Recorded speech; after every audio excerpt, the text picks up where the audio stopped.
সকাল সকাল আমন ধানের চালের গুঁড়া দিয়ে বানানো হচ্ছে চিত্রুটি পিঠা।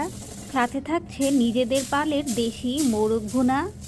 হাতে ভাঙানো চাল দিয়ে এই পিঠা বানালে কিন্তু খুবই সুন্দর হয়, আর খেতেও অনেক মজা হয়। পিঠাটা খুবই সফট হয়।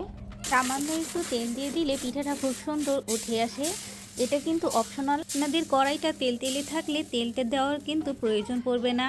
দেখুন কি সুন্দর মিষ্টি রোদ এসেছে। সকালবেলা গরম গরম পিঠা খেতে কার না ভালো লাগে। এভাবে একটা একটা করে সবগুলো পিঠা বানিয়ে নিব। অন্যদিকে মাটির চুলায় হচ্ছে দেশি মোরগ ভুনা। মাংসটা খুব ভালো মতো কষানো হয়ে গেলে পানি দিয়ে দিব। পিঠা খেতে কিন্তু মাংসের তরকারিতে একটু ঝোল রাখতে হবে। তরকারিটা হয়ে এলে নামিয়ে নিব এবং সাথে একটু জিরা ফাঁকি করে নিব। টাটকা জিরা ফাঁকি দিলে কিন্তু খুবই বাসনা হয়। দেশি মোরগ দিয়ে চিত্রটি পিঠাটা খেতে কিন্তু খুবই মজা হয়েছে। আমন ধানের চালের পিঠার এই সিক্রেট রেসিপিটি জানতে হলে কিন্তু কমেন্ট করবেন। আল্লাহ হাফেজ।